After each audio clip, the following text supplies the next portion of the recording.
What is going on, guys? We are back with the Residual Earners Podcast, episode 26. I'm Jordan.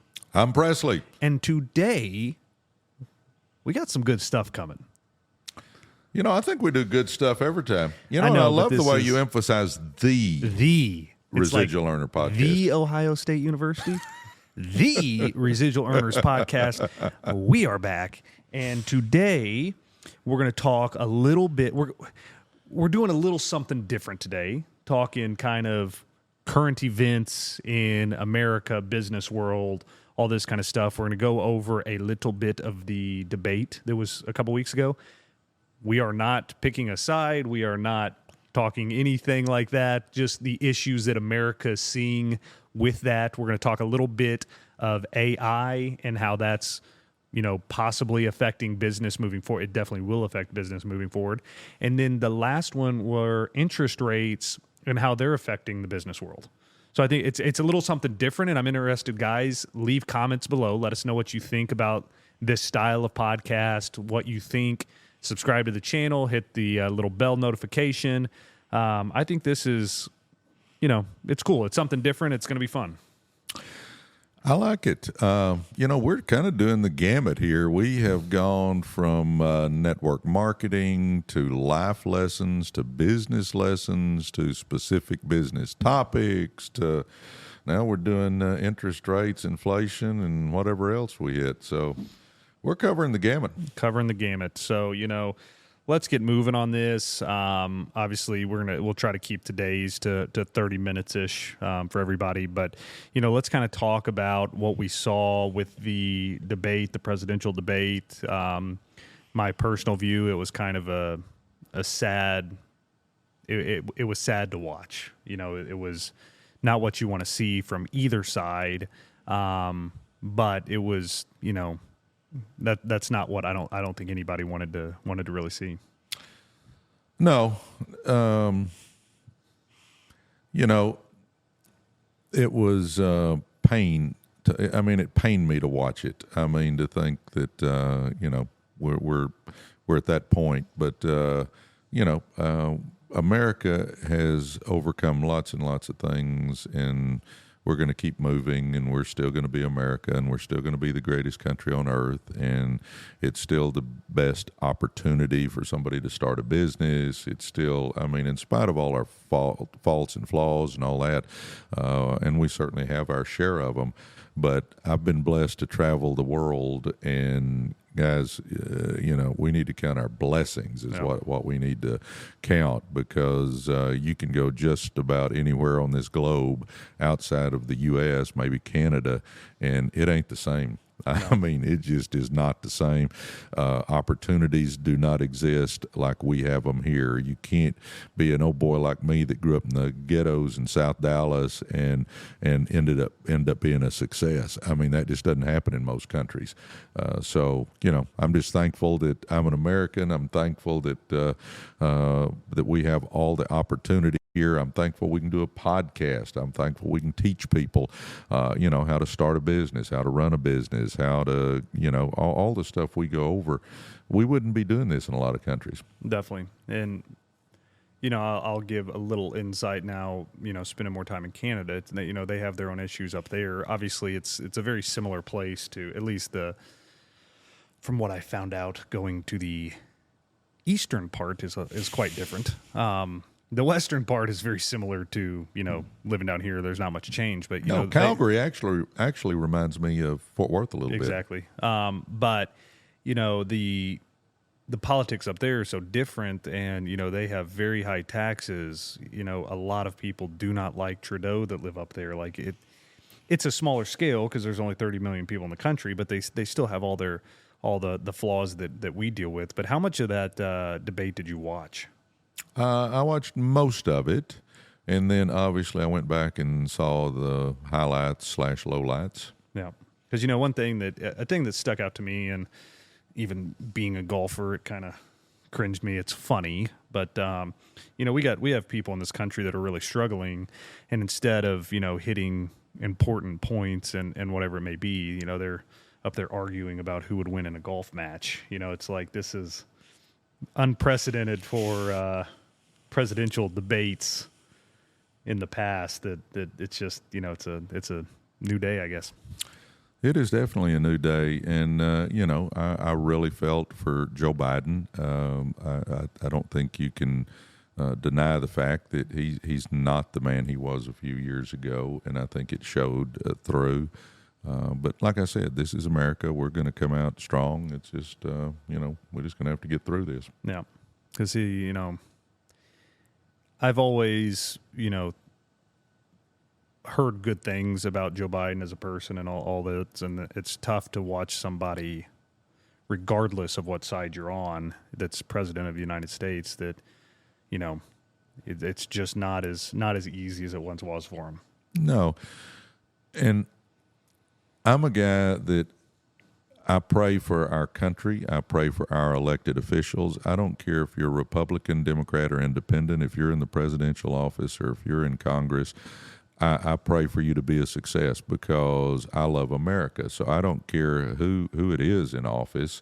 I want them to be a success. And right now, I think we're struggling in the Oval Office right now, and I think we've got to hopefully get somebody in there that can run our country. I think a little better. I think Joe used to would have been amazing in office. I think he was when he first started, but I think he's struggling now. Yeah, whichever side you're on, you just want somebody in there that can. Well, you got to negotiate with China and Russia and North Korea, and I mean you got to be on top of your game. Yeah. So. And I think that affects, business a little bit as far as what we're talking about. So it's, but I heard a deal that I'm in, and how, depending on who, this is a commercial property that a major chain is purchasing or ground leasing to them to build on, and it will affect the rate at which we can sell depending on who's coming into presidency. Really? Yeah. That's what I had a meeting on yesterday and talked about for a while. And, it's crazy how that office affects so many things in good ways and bad ways, which we're going to get to interest rates and inflation in a little bit. From just a business standpoint and kind of what it entails. But first, let's go over the next point. I think we've spent enough time on the debate, and by now it's a couple weeks old, but I just thought it's important to, it kind of leads into, or let's go inflation and interest rates first, since that is a major topic of the election. And, we know what the interest rates have done to us. And again, guys, we were in subprime auto lending. And so interest rates and inflation were, that's the perfect storm when talking about a subprime business. We saw firsthand how much interest rates over doubled, our interest expense. And then we saw firsthand what inflation did when, in the subprime market, it is our customer did not have a lot of disposable income. There wasn't a lot left over. And so whenever, groceries are however many times more than what they used to be, gas, whatever it may be, all of those expenses added up, there's no money left. And now, the people's income is not going up proportional to the rates or inflation, I should say. And, it definitely causes a big issue for a large portion of Americans. Yes. And when we had the dealerships, we had up to 7 dealerships, and we are subprime, and we are in essence the bank. We ended up with, $40 some odd million worth of loans out there. Some of it we had cash in the business, but we had to borrow a lot. And when you're talking tens of millions of dollars and interest doubles on you, it plays havoc with your budget. Yeah. I mean, plays havoc with your budget. All of a sudden, what you were paying literally doubles or more. And then, like you said, people end up having to make a choice of, do I put food on the table or do I make my car payment? They opt for food a lot of times, or it's just a struggle they're cutting out and they're still trying to make the payments and stuff like that. So it ends up being a challenge, and therefore we ended up getting out of the car business because we wanted to sleep a little better.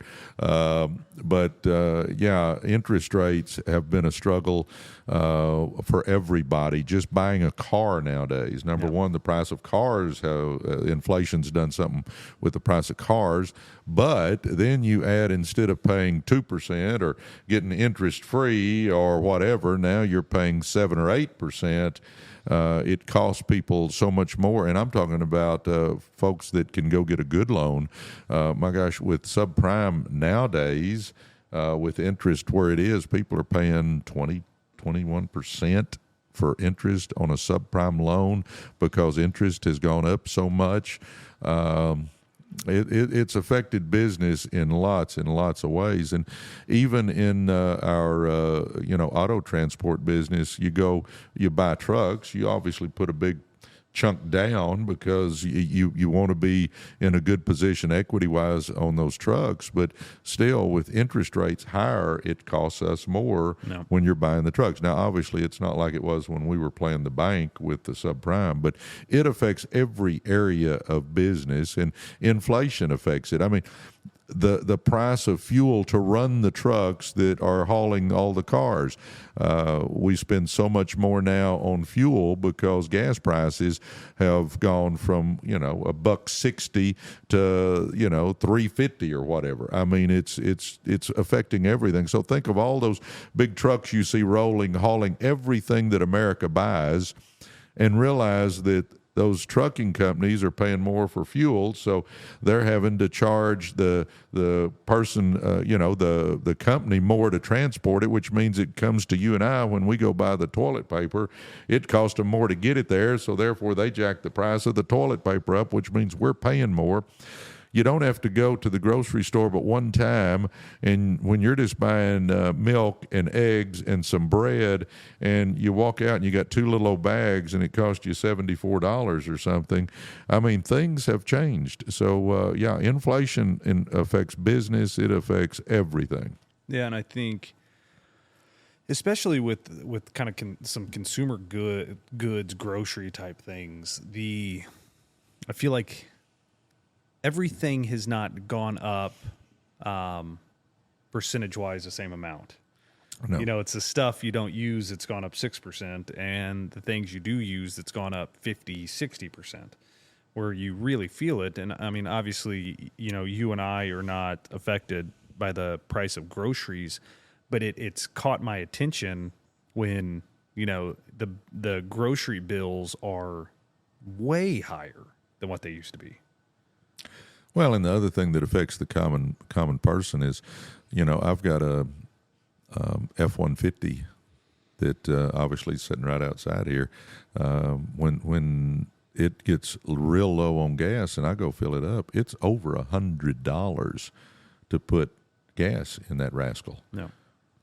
Well, thank the Lord, like you said, we can afford to do that. But there's a lot of people that's a day's wages or half a day's wages anyway to just put gas in their truck or whatever. So it's definitely affecting everything, Jordan. It's just crazy. But, let's see what else we have here. How does that, how do the interest rates and inflation, think further down the line of, so we know how it affects the consumer, how does it affect the business owner on the back end of those products that people are trying to buy? Well, I think why you're seeing a lot of businesses go out of business right now is a business owner, he's buying whatever he's selling. I mean, it could be widgets, but he's buying it. Well, he's got to ship it in, so it gets shipped in on usually on trucks, and so the company that's making the widgets, their raw materials cost more because inflation's up. Then they're paying their employees a little more because inflation's up. And then he's got to ship it to get it to the individual stores. The diesel prices are way up. Well, all of a sudden, that widget that just used to cost X, now it costs 2X. Well, the store owner gets that widget that now cost him 2X. Well, he can't sell it for what he used to sell it for because he wouldn't have enough margin in there to make his business function properly. So he has to put the price way up. So now he just doubled the price of what he's selling it to the end user. Well, now that end user is struggling because they're having to buy groceries and gas and everything else. So they're not buying as many widgets as they were. So now it just it just ends up being a snowball effect. So now that business owner isn't selling as many widgets as he used to sell. So now he's struggling to keep his business doors open. So it just all snowballs with each other. It's a big spider web effect that everything affects everything when inflation really hits and when interest rates rise, and it ends up affecting that business owner. And a lot of times they can't sell enough widgets to keep the doors open, so they end up closing their store, which then that has a snowball effect. He's letting employees go. He doesn't have a job anymore. I mean, it's not good when we're in a situation like we are right now. Definitely. And not only that, usually, you're not selling as many and the margins less. So not selling as many in the margins less because, and we know that. I mean, talk about the car business. You were the one doing the pricing on the units that we were selling. You can only mark them up so much because then you're selling them for more than what the consumer can buy them for. Well, that and with interest rates up, it's like now we have, the payments don't make sense, and we've outpriced our customers. So it made it where the numbers, didn't work anymore. No, which is not a good place. Well, to be. You're selling a car that you used to sell for $12,000. Now you're selling it for $15,000 or $17,000. Okay, that made the payment go up, obviously, because your principal's higher. But then now your interest rate's higher, so you're spending more for the vehicle and your interest rates are higher. It puts the payment at a price point where folks can't afford it. No. In your way, what's the way out of this? If I had the answer to that, Jordan, number one, I'd be a whole lot wealthier than I am. Just the basics for everyone. The basics of turning it and getting it to go the other direction. Well, in theory, you put interest rates up higher. It should slow the economy down, which should slow inflation down. But they've got that balancing act of I can't get the economy slowed down too much because now my unemployment goes up. So they're trying to balance it. And it seems like we're kind of getting a grip on that. When we can get the feds to start lowering the interest rate, then all of a sudden it's going to get things back in whack a little better. And they're anticipating in 2025 that we're going to start getting things pretty much, hopefully, Lord willing, back to, what's more of an acceptable norm than what we are now. But being on the Fed boards where they're having to balance getting the economy slowed without raising unemployment up too much, and I mean, it's a tough deal.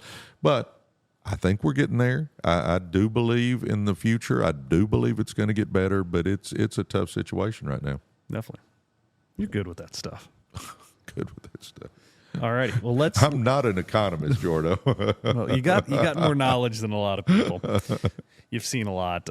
So let's go into now a topic that I'm probably a little more familiar with than you are, but AI and kind of, we're obviously late on the bandwagon of podcasting about, but. Let me correct something real quick. You're a lot more familiar with what's going on with AI. I mean, I have played with it, and it is fun / scary when you realize what it can do. Definitely. No, and I went, I think I told you, with Sean, he invited me to a meeting at their headquarters to go over AI and kind of from an investment standpoint, what it looks like and what they think the future holds and kind of the changes it can make and what companies are heavy in AI that could be good investments, which we're not going to go over that. We're not trying to tell you how to invest money here. But, it was interesting and very insightful to kind of learn more about how it actually does affect business. Well, where AI is just, to me, just amazing is I can ask AI to write a chapter for a book and it'll do it. I can ask AI to write a song. You can even get now where AI can write the song and put it in the voice of your favorite artist. I mean, to me, that's kind of scary stuff. Yeah. You can watch a video of somebody that you know, an artist that you love, and they can make the mouth look like it's them singing the song that AI wrote. I mean, to me, it's mind-boggling. Now, I'm not a techie guy by any stretch, but just the thought of how they can do that is pretty amazing. And, well, obviously, if we can get AI to write a chapter of a book, AI can take the jobs from a lot of people that was their job, is to write chapters and to write instructions and to write all this stuff. I mean, there's so many areas that AI can literally take jobs from people. I think the future, and not the distant future, the near future, that's really going to be something to keep our eyes on. Yeah, I saw one of my buddies that's a doctor. They started using AI to go over post-op exactly what they did. Now he would still come in and answer any questions, but basically it's him on a TV, and I mean it looks exactly like him, and whatever anybody had done, like it goes over that, and he played a video and it looked just like him. And, this one just had his head with like a diagram in the background showing everything. And he's like, I did none of this. He's like, and they just did it all. And I mean, it's spot on. And knowing him, like you could see slight differences in the way the mouth moved and just knowing the person. But if you didn't know him well, you would never, ever be able to tell there was a difference. No, and even in, I think most of you guys that are watching know that I've been in networking for years, and they were showing us at our last convention that one of the co-founders, he did a video on the compensation in English, and then they used AI to have him do it in French. He doesn't know French, but it looked, like you said, looked just like him, and he's going over the compensation plan in French, and his mouth is moving, and like you say, if you know him, you can see some slight differences. But overall, somebody that's just watching it for the first time probably wouldn't notice that was him not doing it. Yeah. And, one thing, one direction that it's going is it in multiple different businesses will really help improve efficiencies, and in, customer service type jobs can help out tremendously. There's a lot of ways that it really does make sense. And from a business owner standpoint, could make a lot of financial sense. Now, I know you went to this conference with Sean, and you've learned some stuff. Our folks that are watching, just normal folks like you and I, how can they get ahead of it? How can they learn it? How can they use it? How can they benefit from AI? Just not tech guys, but just normal folks. That's a good question, and I think I can give examples of how it helps me out, which is doing, I like to do research, do data analysis. Whenever I want to learn something, I like to go into AI and say, hey, could you bullet point this for me? Whatever the topic may be, and now it bullet points exactly what I need. Anytime, I had to write a long email a couple of months ago, and I just kind of typed in, exactly what the email needed to say, and then had AI help me with actually writing a professional email that sounded correctly in the right tone. I mean, you tell it the right tone, whatever it is. So there are a lot of ways that it can help you day to day, improve your efficiency, take up a lot of the time you spent doing certain things, and, crunch it down into, getting something that would have taken you an hour done in 5 minutes.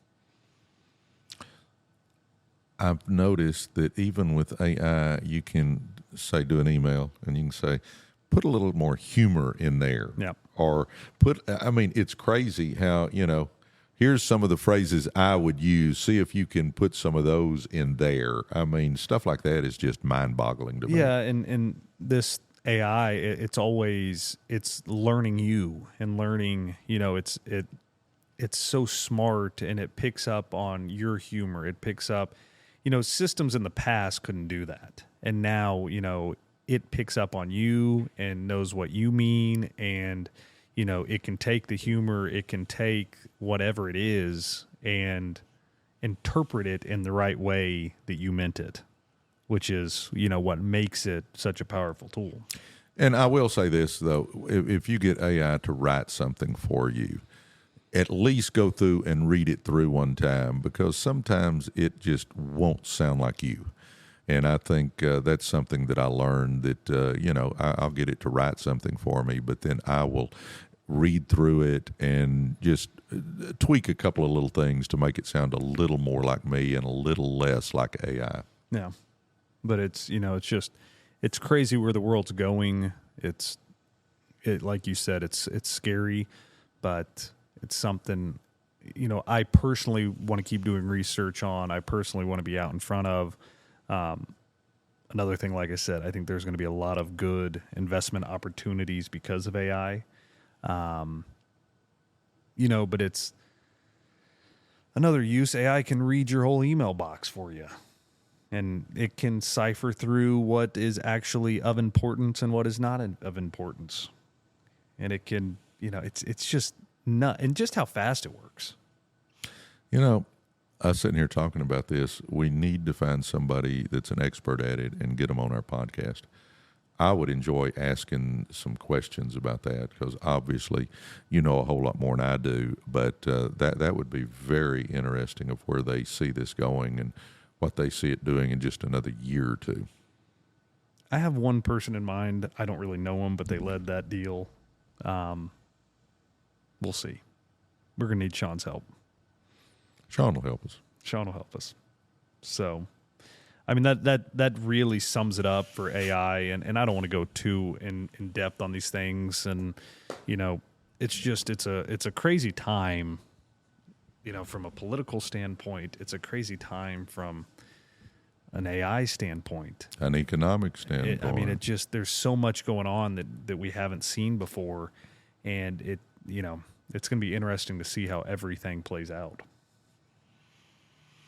I'm going to throw this out there, not taking a side whatsoever, but I'm old enough to remember when Ronald Reagan was president. And he was obviously a Republican, and Tip O'Neill was Speaker of the House for the Democrats. And they would have some bitter battles. Say that real fast, bitter battles. But then they would go play golf.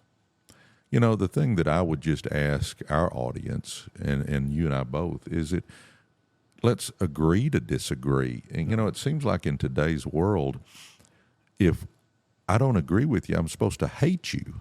And I don't understand that, because none of us are going to agree on everything all the time.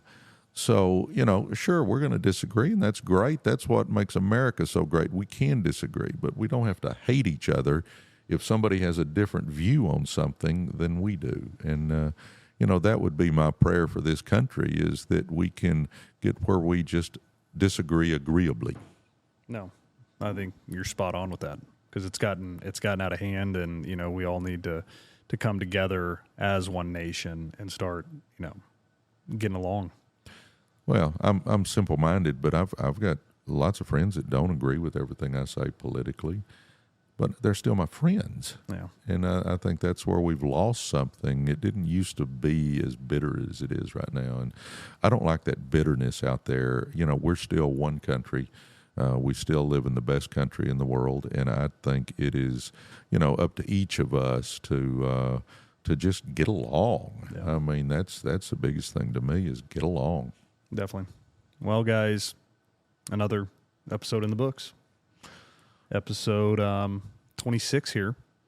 So, as always, guys, leave the comments down below. Subscribe to the channel. I mentioned on the last podcast that, you know, most of our viewers tuning in are not subscribers. So please subscribe, hit that little bell. You know, let's see where this channel can get. And, you know, we're really starting to push with the TikTok lives we talked about in the last episode. We're sticking with those. I think we'll try to do those Monday through Friday. But, you know, just talk to you guys, interact with you guys as much as possible, because that's what we're wanting to do. Amen. Well, God bless you guys. We look forward to talking to you about anything you want to talk about. We want to add value to your life. As you see, we're not selling anything here. We're just trying to add some value. If there's a topic you want us to cover, just throw it in the comments, guys. We've done that a couple of times already. We're happy to cover topics because this is for you. So we want to help any way that we can. Definitely. No, thank you guys for tuning in. Love you, big guy. Love you. And we will see you next week.